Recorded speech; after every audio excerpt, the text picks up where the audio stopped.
Hola, soy Disforia. En esta ocasión les voy a decir cómo activar una máquina de bobinas nueva. Por lo regular, cuando compramos una máquina de bobinas y la desempaquetamos, viene descalibrada, lo que no nos va a permitir que encienda, así como es el caso de esta. Esta trae el tornillo de contacto en una posición tan incorrecta que no nos permite que haya un contacto con el fleje, como debería de ser. De tal manera que si yo intento activar esta máquina no va a prender porque no está haciendo contacto. Antes de poder ajustar esos componentes, necesito asegurarme que el martillo de mi máquina esté alineado con el fleje y alineado con el tornillo de contacto, así como alineado por encima de las bobinas pasando en medio de ellas. También vamos a comprobarlo aflojando la mariposita por donde va a entrar el grip y fijándonos por el orificio que el martillo quede en medio, como es el caso. Así nos damos cuenta que está centrado y alineado. Si no fuera así y necesitáramos hacerle algún ajuste, aflojaríamos estos tornillos, moveríamos el martillo o el fleje a manera de alinearlos y los volveríamos a apretar muy duro para que con el movimiento no se nos aflojaran a la hora de estar haciendo un tatuaje, se descalibrara la máquina y se hiciera un desastre. En este caso, la máquina está bien en ese aspecto.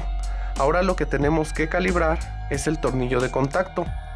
Para eso necesitamos saber para qué sirve este tornillo y para qué sirve este otro. Este tornillo aprisiona nuestro tornillo de contacto para que no gire. Si yo lo aflojo, puedo sacar o meter el tornillo de contacto a mi gusto y dejarlo donde yo crea correcto. Lo vuelvo a apretar y ya no va a dar vuelta, ya no se va a poder mover. El otro tornillo lo aflojamos con una llave Allen especial y este nos va a servir para poder mover nuestro tornillo hacia arriba o hacia abajo. La manera correcta de ajustar una máquina es sosteniendo el martillo y apretándolo para que pegue con las bobinas. Luego vamos a apuntar el tornillo de contacto hacia la punta del fleje. De esta manera vemos que queda un pequeño espacio, pero es porque estamos apretando el martillo. Ese espacio es como del grosor de una moneda de 50 centavos mexicana, que es el espacio que se necesita para que la máquina funcione. Entonces soltamos y vemos que ya está haciendo contacto. Como vemos que es la posición correcta, vamos a apretar este tornillo y podemos hacer la prueba conectando nuestra máquina para ver que ahora sí ya está funcionando.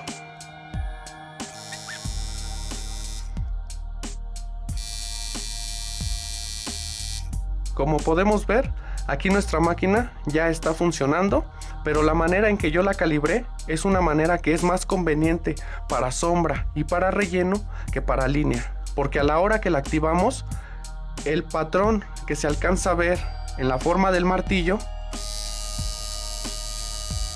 que se forma como un 8, es más abierto, llega más de arriba a abajo, o sea, tiene más espacio al subir y bajar.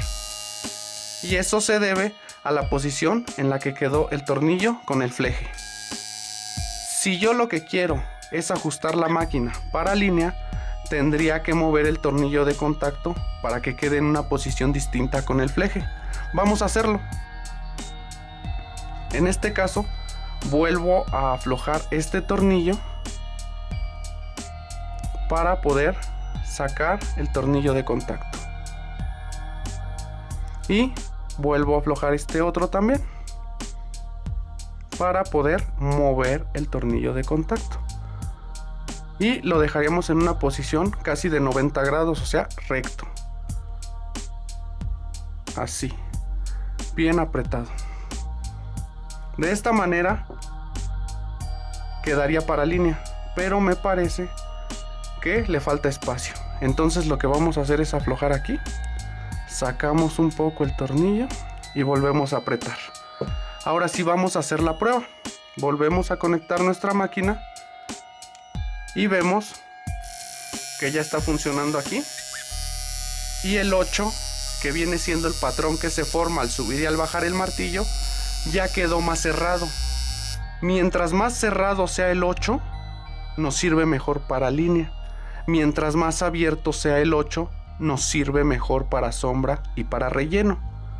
Espero que este video les haya servido, que entiendan un poco cómo poner a funcionar su máquina y cómo calibrarla dependiendo sus necesidades. Hasta la próxima y muchas gracias.